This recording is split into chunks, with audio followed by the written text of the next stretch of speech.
Nada de rodeos. En Sin Tapujos, Fran Castillo, Marta Lagos y Clarisa Hardy desmenuzan la actualidad y hablan claro. Todos los jueves a las 9 de la mañana por El Mostrador Podcast. El poder de la transparencia.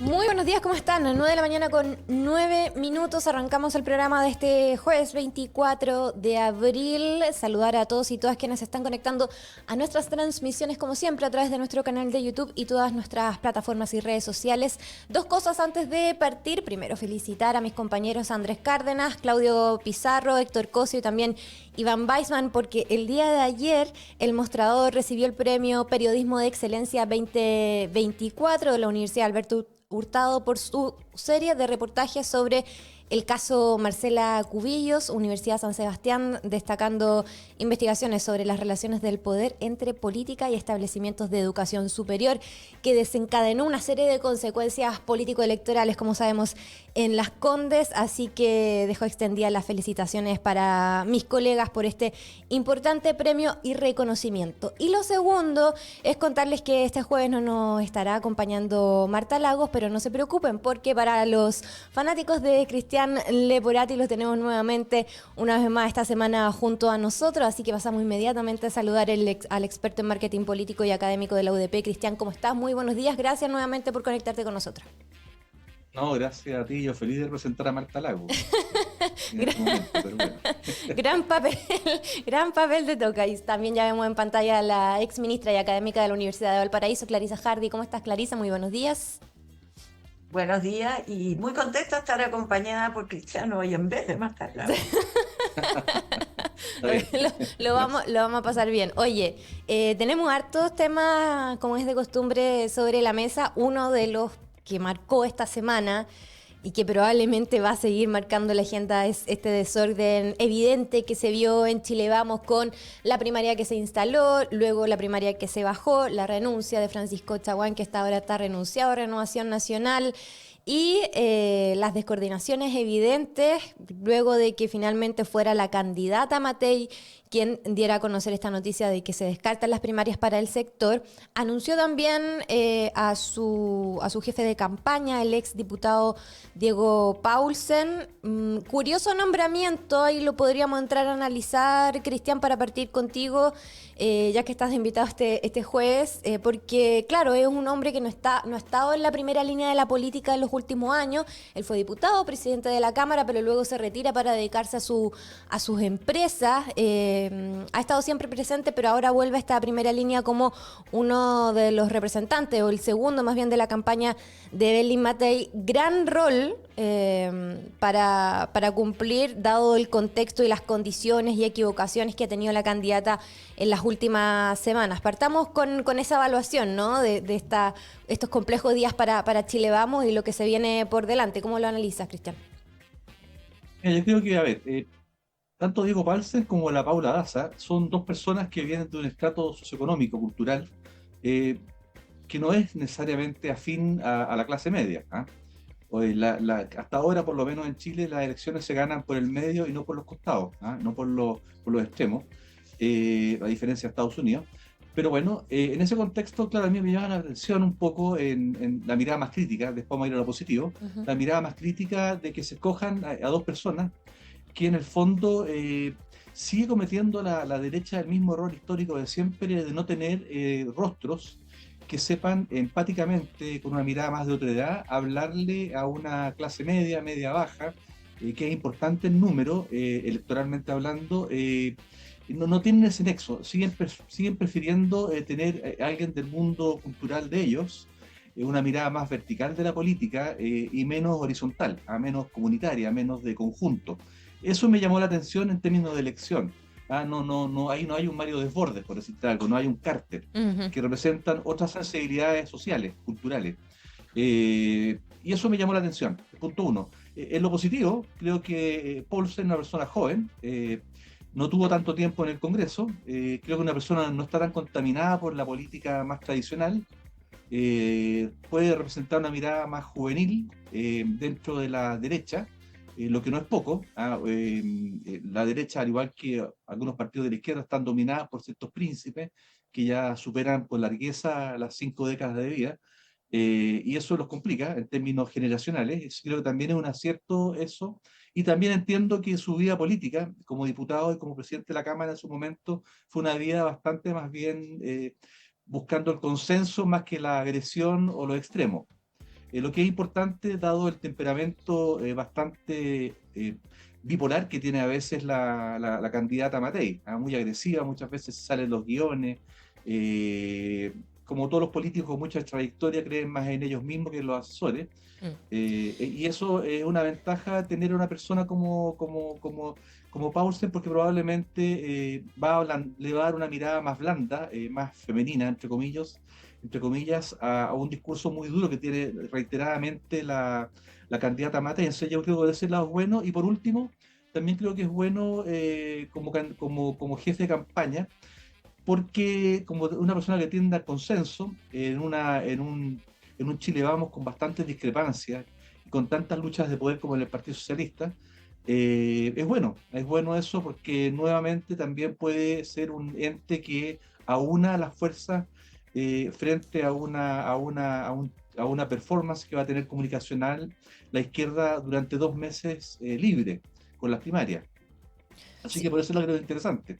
Sí, es interesante ese punto a propósito del despliegue que se viene por delante, que va a ser desafiante para Evelyn Matei. Ahora, del punto de prensa que vimos este lunes y todo lo que se ha desencadenado durante la semana, donde fue Evelyn Matei y Clarisa quien da a conocer esta noticia de que no van a haber primaria y no los partidos, lo que da cuenta de un personalismo gravitante en lo que va a ser su campaña, y también las pocas autocríticas de la candidata. Esto estoy emitiendo juicio a propósito de lo que vi, ¿no? Interpretando. Ella atribuye la responsabilidad de dividir a la derecha a republicanos y a libertarios sin hacer una autocrítica respecto a lo que había pasado en Chile Vamos, pero posterior a eso, el presidente de la UDI, Guillermo Ramírez, salió con frases bien autoflagelantes que llamaron la atención. Señaló, entre otras cosas, que esta elección perfectamente la podían perder, que ojalá que este desorden no se tradujera en una derrota en noviembre, dando cuenta de que las cosas están bien tensionadas a la interna por todo lo que había pasado. ¿Cómo proyectas cómo van a salir de eso, si es que se puede salir o no? Y también lo que va a seguir pesando a la candidata, sobre todo respecto a sus dichos en relación al golpe de Estado. Yo lo vinculo con lo que señalaba recién Cristian, de una candidata que cree mucho más en sí misma que en sus asesores. Digamos que no es novedad en la derecha. Es la figura femenina de Piñera en ese sentido, me refiero. No lo es desde el punto de vista de los contenidos sustantivos, pero lo es en el sentido de un liderazgo suprapartidario, por llamarlo de alguna manera, y así lo ha hecho sentir y saber. Por lo mismo me pregunto si estas soluciones de ponerle un jefe de campaña joven, amable, dialogante, una Paula Daza ejecutiva, que representa un gobierno eficaz, lideró ella toda la campaña vacunación más que Mañalich por el COVID, etcétera. Claro. Si eso es suficiente, porque finalmente la candidata a la presidencia es ella. Y digo, no logro imaginar en este caso cómo amortigua la imagen de un hombre joven, dialogante, que no tiene la narrativa tradicional de un político, porque no ha estado tradicionalmente en la política, salvo su incursión en el Congreso breve. Es un hombre de negocios, ha dejado los negocios por volver a estar acá. Y Paula Daza, que es una mujer que ha pasado de la academia al poder ejecutivo, y por lo tanto tampoco la política es su fuerte. Entonces, no, a ver, en el fondo, ¿habrá alguna de esas figuras que pueda sustituir las debilidades que ha mostrado hoy la candidata? ¿Cuáles son sus debilidades? Precisamente su convicción de que ella es la líder y no los partidos, su difícil manejo del estrés, lo conversábamos la sesión pasada. Si ya en estas primarias se pone nerviosa y comete los errores que ha cometido, ¿qué imagen puede proyectar ella como presidenta de un país en donde realmente ahí el estrés es parte de la definición de dirigir un país? Y por lo tanto de la capacidad de tener la serenidad para enfrentar los momentos difíciles que serán muchos y continuos cuando gobiernes. Y entonces sí, es un ejercicio por tratar de dar la apariencia o la imagen de ordenar una campaña, pero es difícil imaginar que esto tenga una proyección si es que la candidata, con el estilo de la candidata, sigue sin enmendar. Acá lo que no hay es conducción política, no hay claramente definida. Yo no sé, Cristian, si tú logras ver cuál pudiera ser el proyecto político que ella va a transitar y transmitir. Y por lo mismo, eso en paralelo a una campaña de primarias atractiva por parte del oficialismo, con figuras muy definidas, con fuerzas políticas detrás también muy distintivas y por lo tanto donde van a haber de verdad polémicas relevantes. No sé cómo logrará ella insertarse. Me da la impresión, y con eso termino, de que ella, y esa es parte de su estrategia y habría que ver si tiene sentido, en vez de estar peleando contra las figuras de los próximos y próximas candidatas presidenciales, está peleando con el gobierno. Y dado que en el oficialismo hay un desmarque entendible, porque si estás en campaña para el futuro no eres el gobierno, por más que para muchos sea difícil despojarse de la imagen gobiernista, da la impresión que lo que ella ha instalado es una agenda de desafío al gobierno y de omisión de que hay candidaturas corriendo en paralelo para las primarias. Ahora, claro, la pregunta en ese sentido va en dos direcciones. ¿Qué pasa con los partidos?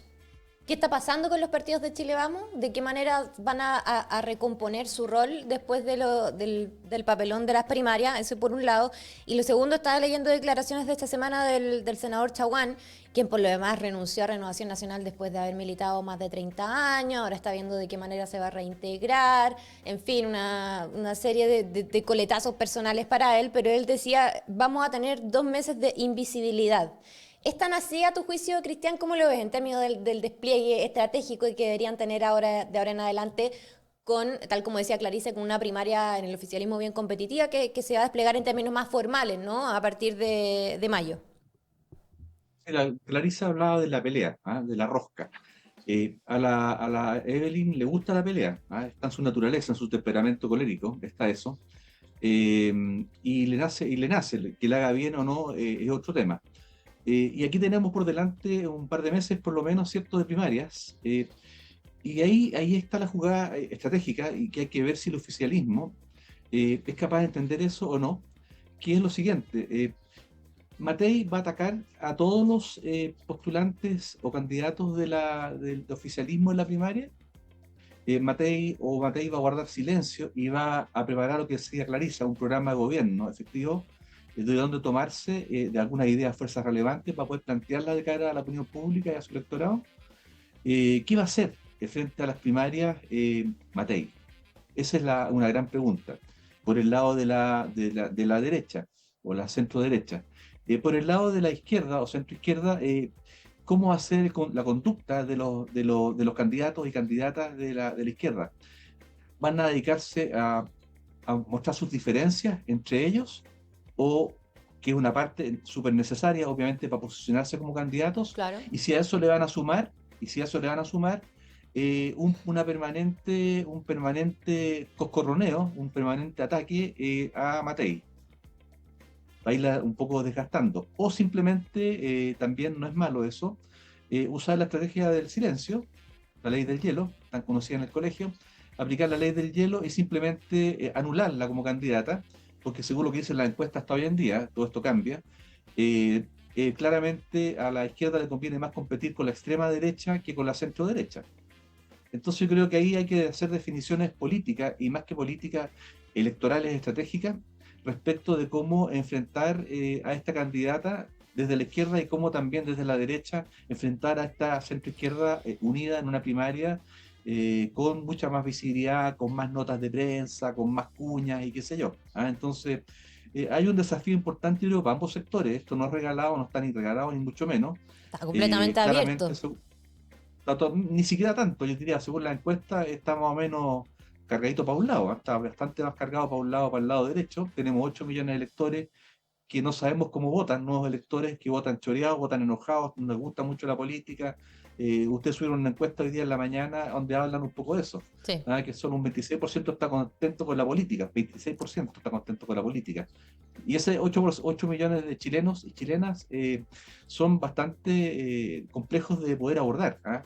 Al parecer, por los plebiscitos que tuvimos múltiples, el último tiempo, por la convención y todo eso, al parecer tiene una carga más bien emocional este electorado y un poquito más para la derecha y un poquito más para los extremos de repente, pero más no sabemos mucho. Entonces, aunque uno le pregunta a ChatGPT, a la otra le andaba preguntando y no me respondió muy bien el tema, así que no está claro. Entonces, en ese contexto es muy relevante la definición estratégica que haga el equipo de Matei y que haga también los postulantes de las primarias en la izquierda. Cómo enfrentarse mutuamente, si destruimos a esta señora, la atacamos o la dejamos en silencio y potenciamos disparar para otros lados, cosas de potenciar candidaturas que son más relevantes para competir y con más posibilidades de éxito, como en la extrema derecha. Claro, y ahí se y para cerrar el punto, lo hablamos el lunes pasado con Marco, y se dio la profecía. Era muy sospechoso que hayan dejado a la Matei tan sola la semana pasada. Fue muy sospechoso el lunes o martes pasado, el martes creo que fue el titular de la segunda, donde decían dónde está el piloto, y mostraron una foto gigante ahí de Matei en portada.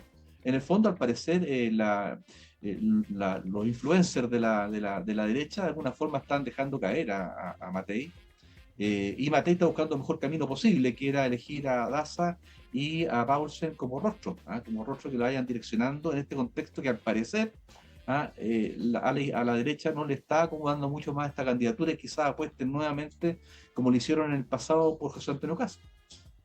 Sí, y ahí también se suma el otro escenario, que es que más que si la candidata Matei apunta sus dardos en términos de a quién atacar, ¿no? Si al gobierno o a los candidatos oficialistas, va a tener que dividirse también apuntándolos a Kast y a Kaiser, por otro lado, porque van a ser carreras que van a estar en paralelo. Por un lado, la primaria oficialista y por otro lado, el despliegue de Johannes Kaiser y José Antonio Kast, que van a primera vuelta con ella. Entonces ahí tiene una dualidad, un equilibrio que lograr en términos de despliegue que a mi parecer va a ser bien complejo de poder manejar. ¿Cómo lo ves tú también, Clarisa, en ese sentido?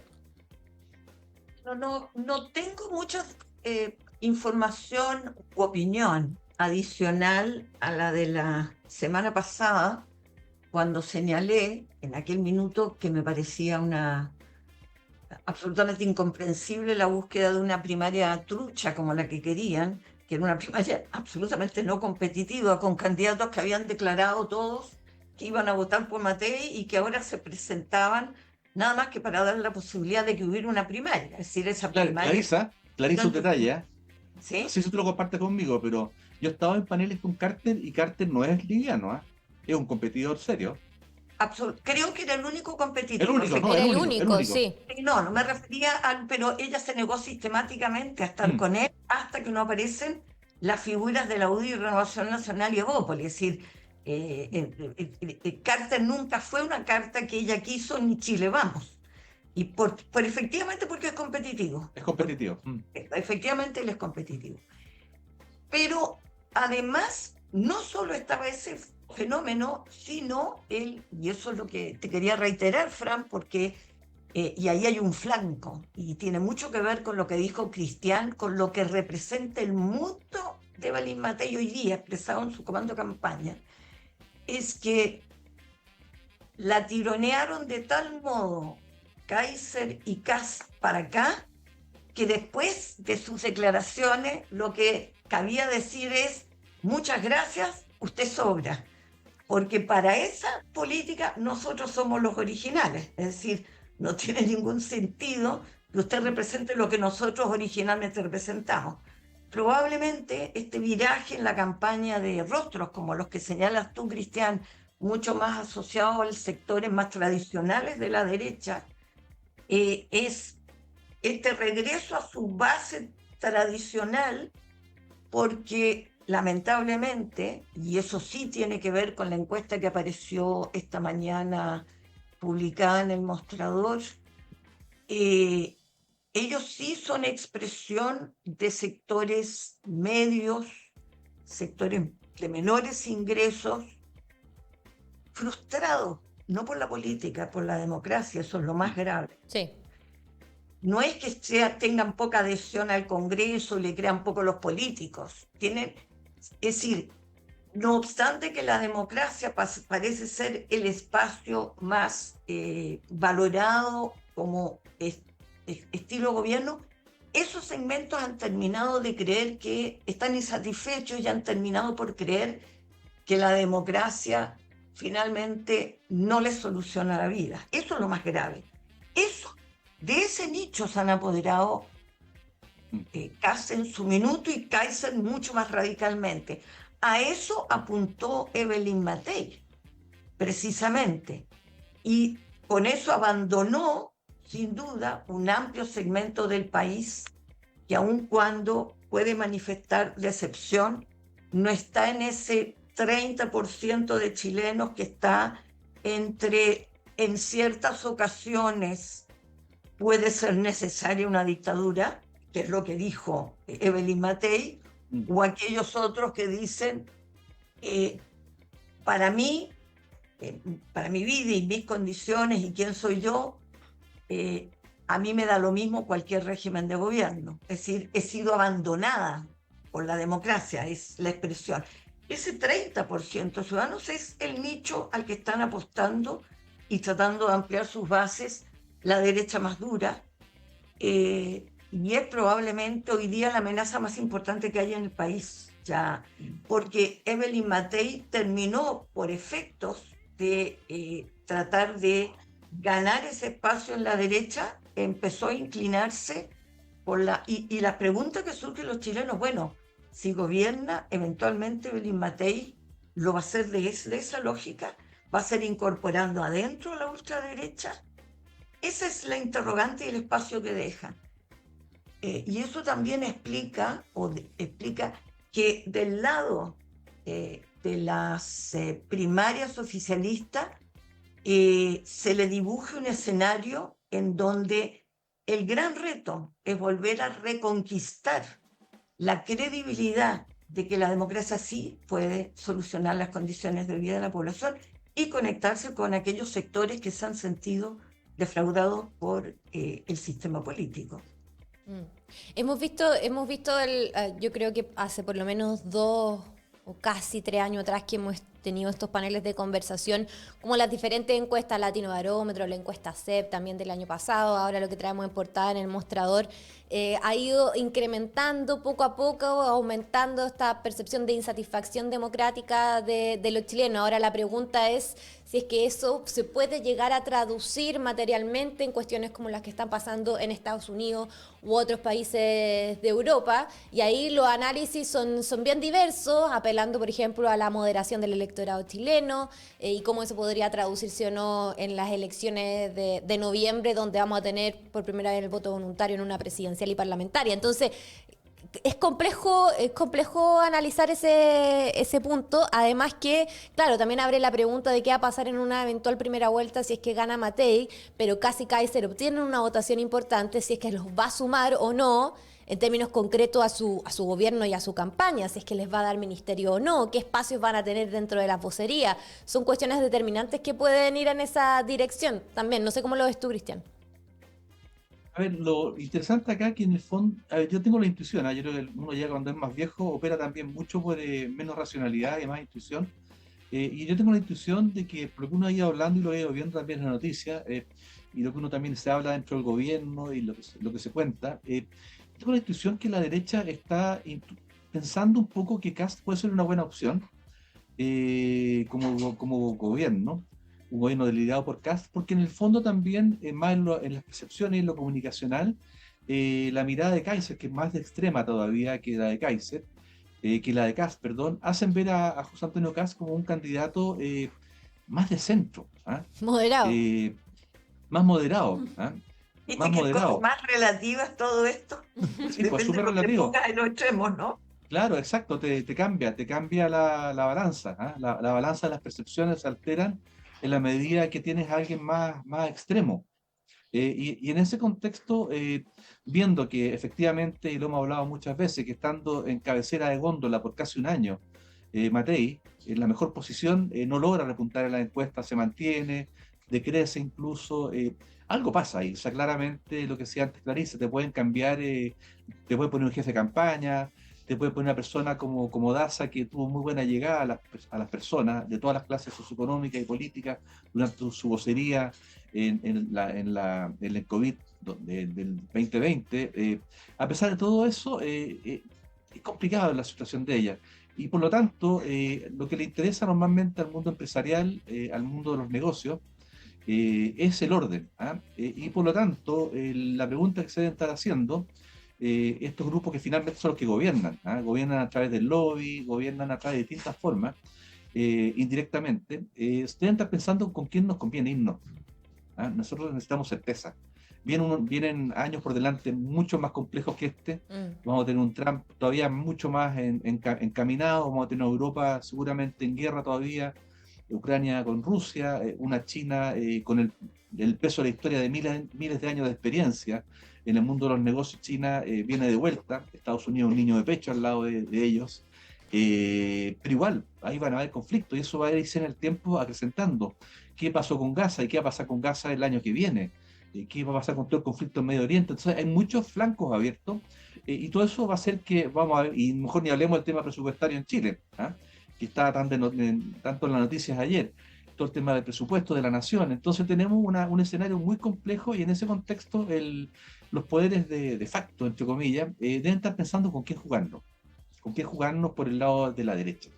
Y claramente, no hay que ser muy inteligente, lo que entrega Evelyn Matei, efectivamente la que era heredera del gobierno de Piñera, de la filosofía de Piñera de hacer política, no lo es ya. Como decía Clarisa antes, se fue a los extremos, Matei, perdiendo un posicionamiento que tenía, que puede ser bueno o malo, pero tenía un posicionamiento. Era la heredera del gobierno de Piñera. Listo, ya, la gente entiende pues algo.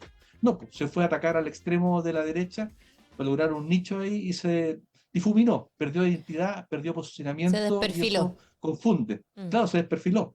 Entonces ahí viene la pregunta, y yo creo la pregunta del millón, yo sigo en eso pensando que por un lado Kaiser lo van a seguir haciendo jugar a los extremos para que enaltezca una figura más de centro, derecha, que podría ser Kaiser perfectamente bien. Así que yo veo... Kast, quieres decir. No, perdón, Kast, perdón. Gracias, Clarisa, por la aclaración. Entre tanta acá me confundo. mucha acá, mucho apellido alemán acá. Prefiero el apellido italiano o hispano, pero bueno.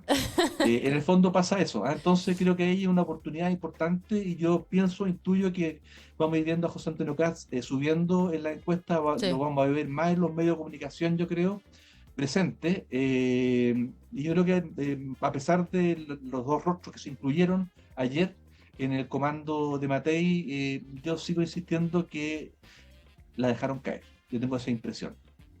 Es interesante el punto de Kast, solamente porque yo recuerdo hace un par de meses atrás, cuando empieza toda esta efervescencia comunicacional por la irrupción de Kaiser, muchos analistas anticipaban de que prácticamente podía darse como desahuciado a Kast porque perdió la novedad, bla, bla, bla, empezó como a estancarse, pero ahora, viendo con perspectiva, claramente estaban equivocados, porque, y lo decía Arturo Esquella en algunas entrevistas hace algunos meses, yo recuerdo perfecto, cuando estaban muy seguros de que iban a repuntar, y sobre todo porque, a diferencia de la candidatura de Kaiser, el Partido Republicano, decía Esquella, tienen más institucionalidad, un programa de gobierno, tienen equipos de trabajo parlamentarios, en fin, como que eso podría perfectamente levantar mucho más su candidatura y es lo que estamos viendo hoy día, así que hay que tener ojo ahí también con su despliegue en este periodo de primarias del oficialismo. Hoy, Clarisa, ¿quería agregar algo más antes de pasarme al otro sector? precisamente te iba a decir que esto le pone un escenario y una tensión distinta al otro sector. Sí, Miremos un poco, miremos Ah, un poco la primaria oficialista. Uno de los temas que también se ha comentado esta semana ha sido el tibio despliegue de la candidata y senadora del Partido Socialista, Paulina Bodanovich, quien no ha logrado despegar luego de que fuera proclamada. No aparece en la encuesta, se le sigue consultando si es que eventualmente va a bajar su candidatura antes de la inscripción de primaria en pos del bien del socialismo democrático. Hay parlamentarios y personajes del socialismo democrático que siguen teniendo la esperanza y apostando de que va a haber una candidatura única. Entonces, y se le vio bastante molesta, no recuerdo si ayer o antes de ayer, cuando se le hizo la pregunta, ¿no? Si es que iba a bajar su candidatura o no, qué opinaba al respecto. Y lo negó rotundamente porque esta era una decisión del partido. ¿Cómo ven su figura y lo que eventualmente podría pasar, Clarisa? no, ya en estas materias no me atrevo a decir nada más que expresiones de deseo, porque nos pasó varios lunes en que yo apostaba Sí. pues, tal vez ingenuamente, a creer que razonablemente todo apuntaría en una dirección que no resultó. Ahora, primero, yo creo que es importante, yo no sé si es una expresión de deseo mía o hay una frase que la propia Paulina Bodanovich dice así, dice ayer, que en mi impresión abre una puerta, porque ella sin duda molesta, no solo dice, le están preguntando a todos los candidatos lo mismo, bueno, evidentemente no todos los candidatos o candidatas están enfrentando una coyuntura similar a la que ella enfrenta, es evidente que no puede repetírsele la pregunta a otro. En aras de que habría de renunciar Janet Jara, que representa al Partido Comunista, o Gonzalo Winter al Frente Amplio. La pregunta de cajón que cabía era, obviamente, ¿a usted le parece razonable que sigan compitiendo dos figuras que, desde el punto de vista político-cultural, desde el punto de vista del tipo de electorado que convocan, son relativamente similares, independientemente de que militen en partidos distintos? Ese es el motivo de la pregunta, pero yo entiendo su molestia. Pero ella ella dice, mientras esté vigente la decisión tomada por el Comité Central, Sí. yo soy la candidata. No, en ningún... esa frase, ahora, puede ser simplemente una forma elegante en que lo dijo, y yo lo entendí de manera condicional, es decir, mientras esté vigente genera una condicionalidad, no dice está vigente, dice mientras. Bueno, si es así, hay una puerta abierta. Y es una puerta, digo, no es impensable que eventualmente hubiera un balance y se decidiera, pero esto no pensado desde la lógica de las identidades partidarias que se están jugando, porque el punto es lo que está ocurriendo en el campo adversario. Eso es lo que debe ser el análisis. Si la realidad apunta a que la supuesta candidata que representaba a la derecha tradicional que se fue democratizando, una derecha igualmente golpista, pero que en el ejercicio de estos años se contagiaron con la democracia y sus nuevas generaciones son hoy día una derecha que está haciendo la política en democracia con convicciones democráticas. No. Y si esa derecha que tenía su candidatura se fue corriendo y el cerco se está corriendo hacia, por más que quieran poner más moderado a Kast porque le aparece Kaiser por la derecha, no nos engañemos. Es decir, ambos son expresiones de una derecha dura, distinta a la que trató de representar aquel Piñera que dijo los cómplices pasivos. Es decir, eso ha muerto en el discurso de la derecha. Los cómplices pasivos como figura política de adhesión a la democracia y a reglas se acabó.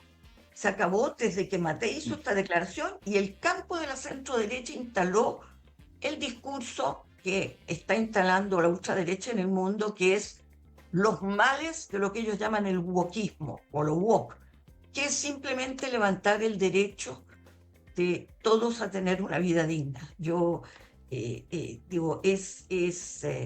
en democracia. Es decir, yo diría que eso es lo que hoy día está en ese cuadro, con un cuadro de una derecha radicalizada, con una población que en un 60% aún no decide su opción electoral, que son los que con voto voluntario, voto obligatorio van a tener que ir enojados, molestos, frustrados con la democracia, descreídos del sistema político, distantes de sus representantes, que es lo que reflejan todos los estudios.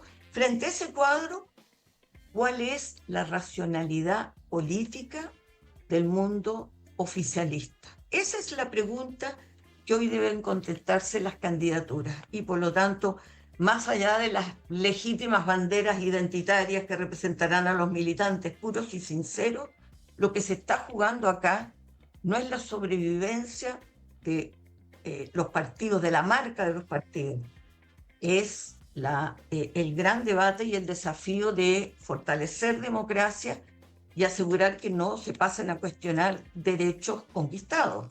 Es decir, yo te diría, para las mujeres debiera ser altamente inquietante como electorado por quién votan.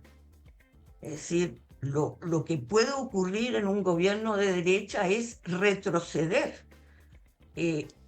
Un solo dato para los que vivimos en regiones. Tú vives en la metropolitana, pero vives en zona más rural, tú podrás verlo también, eso, Cristian. Sí. La amenaza de la derecha no es la amenaza futura, es la amenaza actual. Es cosa de mirar el comportamiento de los alcaldes y alcaldesas de derecha y de lo que está pasando en los consejos municipales y consejos regionales con las fuerzas dominantes hoy día de derecha, que son muchas. Hay una suerte de cambio en las prioridades de los gobiernos, una gran dificultad. Hay programas vigentes en ejercicio en materia de infancia, en materia de mujer, están siendo desnaturalizados. Ojo, eso está ocurriendo ahora. Eso es un ejemplo, Clarisa, me acabo de enterar hoy día en la mañana, yo no estaba al tanto de eso, en la comuna de San Miguel, la alcaldesa actual creo que es de la UDI, Carol Baum, creo que es el apellido de ella, sí. ¿Cierto? Bien. Ella está con toda una lucha ahí cultural importante, que es cambiar el nombre de la calle Salvador Allende. Quiere cambiar el nombre y está citando al Consejo Municipal para discutir el tema. ¿Ah?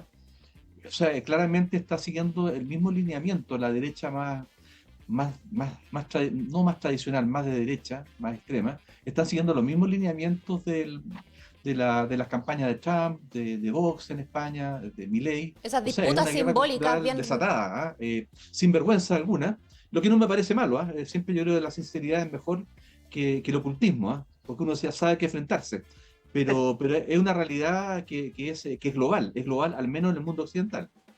Y esa realidad es la que debiera ser parte de las decisiones políticas del oficialismo hoy día. Exacto. Pero lo que está jugando en sus primarias es precisamente el destino de lo que puede ocurrir en el país próximamente, porque se está viviendo ya realidad en donde la derecha gobierna, hay señales de cambio, de pérdidas, de desnaturalización de caminos iniciados por el mundo más progresista. Y por eso digo, ojo, el electorado femenino importa, los sectores medios bajos y los sectores populares, ojo, hay que empezar a leer cuáles son sus dolores y sus problemas. El punto que señalaba Cristiana al inicio, si ya vivimos los efectos duros de la pandemia y de la crisis económica y no lográbamos remontar, la nueva situación mundial nos augura años económicos extraordinariamente difíciles y tenemos salarios a la baja, tenemos problemas de empleo no resueltos, una informalidad que sigue castigando, y ese día a día es parte de la frustración que se expresa en aquellos que dicen: mi satisfacción con la democracia tiene que ver con que mi vida sigue siendo lo que es, tan dura o más dura de lo que yo creí que era. Sí, eso es lo que importa hoy día. Ahora, un punto que lo hemos hablado también más de alguna vez, pero cuando uno enseña comunicación política, en el fondo lo relevante muchas veces es el tema del sentido común. ¿Ah? Ya lo decía Gramsci y bastantes teóricos más, que el sentido común resulta ser clave para la política. En el fondo, cuando la política o los líderes políticos son capaces de entroncar con el sentido común de una cultura, de un pueblo, les va bien. ¿Ah? Ganan elecciones y pueden gobernar.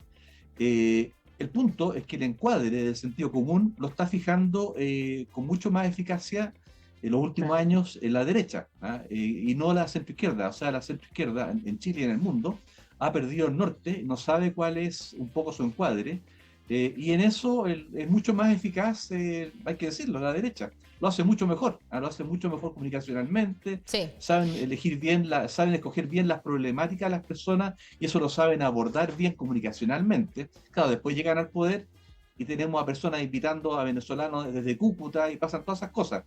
Pero finalmente estamos en un mundo de las percepciones, un electorado que no es muy profesional y que está choreado por la política, seguía por eso, seguía por la guata, por el instinto, y no por la razón. No es muy cartesiano nuestro electorado hoy en día, y por eso que en ese encuadre la derecha lo hace mejor, ¿ah? Y creo que ahí está el tema de la lectura. Por lo tanto, cuando tú me hablas del wokismo y todo eso, si es que efectivamente los candidatos de izquierda o centro izquierda se van por ese lado, y es muy duro lo que voy a decir, si se van por ese lado y se fijan y se van en la retórica de siempre, la izquierda, la tradicional, pon el nombre que le pongas, da lo mismo, puede ser wokismo u otra derivada, lo más probable es que le vaya mal. Porque el otro sector va a encuadrar muy bien, oye, el problema es seguridad, el problema son los migrantes, no es la mujer. Incluso ya vimos la experiencia, en Estados Unidos por Trump votaron mujeres, por Milley votaron mujeres jóvenes, de menos de 30 años. ¿Ah? Entonces, ¿qué estamos hablando? En eso yo creo que hay que tener mucho cuidado porque la izquierda no sabe comunicar, sigue apegada al romanticismo de una época que ya pasó, que fue el siglo XX, y no están entendiendo bien lo que está pasando en el siglo XXI y eso lo está haciendo mejor la derecha. Entonces ahí tenemos un tema. Sí, es interesante ese punto porque, claro, quedan menos de una semana para que se inscriban las primarias y vamos a ver cómo se da ese despliegue de las candidaturas del oficialismo. Hasta ahora el foco ha estado puesto si es que esta polémica sobre el continuismo, no continuismo del gobierno, qué tan inflado va a ser ese tema en campaña, qué tanto se desmarca el socialismo democrático del presidente Gabriel Boric, qué tanto adhiere en términos de continuidad Gonzalo Vinter. Vamos a ver qué pasa también con la candidatura de Janet Jara, que tiene mucho de personalismo también. Son cuestiones que van a estar interesantes de analizar. Clarisa, ¿algo más antes de cerrar? A ver, voy a hacer una aclaración. Cuando hablé, ojo las mujeres, hablé de empezar a recoger los verdaderos dolores de las mujeres. No de las que marchan, no quiero ser para nada peyorativa, los 8 de marzo, mujeres muy jóvenes, en donde todo el discurso está centrado en algo muy fuerte, sin duda, que es la violencia y el abuso hacia las mujeres, que ha sido la gran temática. El punto es que eso terminó por opacar lo que son los dolores más cotidianos de las mujeres, que es la sobrevida diaria. Sí. Bueno, está el debate sobre natalidad ahora. Está el debate las más castigadas por los menores ingresos, las más castigadas por los accesos a trabajo en igualdad de condiciones son las mujeres. Me refería a eso cuando hablaba de las mujeres, y por lo tanto hay un discurso que no un discurso, una narrativa, dado que aquí también se juega lo comunicacional, que es volver a recuperar la credibilidad de que sí se puede representar aquello que todavía sigue siendo una deuda. Y la deuda está expresada en ciertos sectores rurales, en la informalidad, en los sectores de menores ingresos, y por lo tanto ha habido un abandono de lo que podríamos llamar lo popular, lo que era la representación en el pasado cuando se hablaba de partidos de los trabajadores. Bueno, es un mundo muy cambiado. Los trabajadores de las aplicaciones hoy día no tienen nada que ver con el trabajador tradicional. Son puros servicios intangibles. Y por lo tanto se trata de repensar el cómo le mejoras la vida a los sectores populares mayoritarios de este país, que la tienen muy difícil.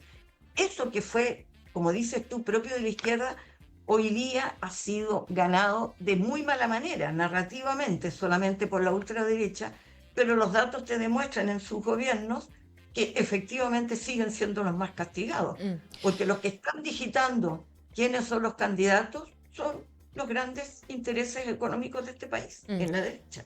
Oye, es súper interesante ese punto respecto a esos debates de verdad que se tienen que dar en tiempos de campaña. Mencionaba yo también la propuesta de José Antonio Casa a propósito de la baja natalidad, esto de pagarle 1 millón de pesos a las mujeres, que más allá de que ha sido una propuesta bien cuestionada, hay una baja natalidad que es estructural en Chile y que tiene que ser tema en las campañas presidenciales y abordarlo de manera seria y contundente. Así que se abre una ventana también para estas cuestiones que aquejan de verdad a las mujeres, como dice Clarisa. Oye, estamos en el tiempo. Muchísimas gracias, Cristian Leporati y Clarisa Hardy, por conectarse con nosotros. Nos seguimos viendo la próxima semana, por supuesto. Que tengan un muy buen día. Igual, buena semana. Chao. Chao, chao, Chao. chao, que estén bien. Chao, chao. Y como cada jueves, antes de despedirme, pasamos a revisar brevemente uno de los newsletters del Mostrador, Cultívate. Como saben, pueden suscribirse de manera gratuita ingresando al mostrador.cl para revisar todos los temas que nos trae el mundo de la cultura, bajo la cobertura de mi compañero Marcos Fajardo, que ya se está conectando para comentarnos qué nos trae Cultívate esta semana, dentro de otras cosas, por supuesto, el Día del Libro y todas las reflexiones que nos invita a tener en nuestro país a propósito de la adhesión o baja adhesión más bien a la lectura. Otro de los temas es que se va a inaugurar el punto lector con el nombre de Roberto Bolaño en la ciudad de Los Ángeles, específicamente en el edificio donde estudió Roberto Bolaño durante su adolescencia, el antiguo Liceo de Hombres de Los Ángeles, hoy convertido en un centro cultural. Así que es un tema importantísimo también a propósito del legado de este escritor. Y ya tenemos en pantalla a Marco para que nos siga comentando. ¿Cómo estás, Marco? Buenos días. Buenos días, Fran. Efectivamente, en la inauguración de este punto lector Roberto Bolaño en Los Ángeles, toda una noticia para sus seguidores, me cuento entre ellos, un homenaje que se hace a este autor que vivió la adolescencia allí en esa ciudad, que incluirá también una charla del periodista Juvenal Rivera, que probablemente a esta altura es alguien de los que más sabe de la historia de Bolaño antes de su partida al exilio. También tenemos otras noticias, por supuesto, una denuncia que salió publicada esta semana del escritor Ramón Díaz Heterovich sobre una novela suya vinculada al estallido social que fue calificada de no recomendable por el Ministerio de Educación. Eh, el texto había sido propuesto para ser incluido en las bibliotecas escolares, pero fue rechazado con otros que también tenían que ver con la dictadura, con el feminismo. Hubo un reclamo y, por supuesto, el Mineduc rechazó que haya algún tipo de censura. También la última película de Boris Kercha, que se estrenó ayer en el Festival de Cine de Lebu. Es una película sobre Roberto Parra, sobre la Negra Esther, que luce muy entretenida por lo que pude ver en el tráiler. Ayer publicamos una nota al respecto, para los interesados allí lo pueden ver. Está también la crítica de cine de la semana de Juan Marín sobre Denominación de Origen, esta película de Tomás Alzamora que fue premiada en el Festival de Cine Independiente de Buenos Aires. Sobre esta pelea, es una especie de falso documental sobre la pelea que tienen entre San Carlos y Chillán sobre lo que es la longaniza, por eso la película tiene ese nombre. También, por supuesto, la música clásica siempre presente en Cultívate, un ciclo de piano dedicado a Schubert, que va a empezar el lunes a cargo de un francés, François Dumont, allí en la Universidad de Chile. Eh, en la ciencia, un estudio muy interesante genético sobre los fenicios, cuál era su identidad genética, este pueblo del cual hablaron tan mal griegos y romanos, pero que sin duda fue fundamental para todo lo que fue la difusión de la cultura en el Mediterráneo. También hablamos sobre un artículo que publicó la escritora Siri Hustad en el diario El País sobre el fascismo hoy en día. Ella hace un análisis muy interesante sobre todo lo que ha significado el gobierno de Trump y otros similares en lo que es el lenguaje, la violencia verbal y las consecuencias a lo que nos puede llevar esa historia. Por supuesto, también están los panoramas regionales. En Arica hay un concurso para poetas y músicos del Festival Arica Barroca, para quienes hablen sobre la cultura andina. En Valparaíso va a estar este sábado el grupo Agua Turbia en el Teatro Aula Magna de la Universidad Federico Santa María. Y el viernes, mañana, el escritor Juan Forch va a estar en Puerto Varas hablando de su más reciente obra que está vinculada al tema de las animitas. Perfecto, con esos panoramas regionales en Arica, Valparaíso, Puerto Varas nos quedamos y como siempre dejamos la invitación para que quienes nos están viendo y escuchando se suscriban de manera gratuita a Cultívate en elmostrador.cl. Muchas gracias como siempre, Marco, que tengas buen día. Chao, chao. Igualmente, Fran, hasta luego. Chao. También me despido de todos y todas quienes se conectaron a nuestras transmisiones. Síganse informando con nosotros y recuerden conectarse mañana también a partir de las 9 de la mañana a Corea del Centro. Que tengan un buen día. Chao, chao. Esto fue Sin Tapujos. Volvemos el próximo jueves para seguir hablando sin pelos en la lengua.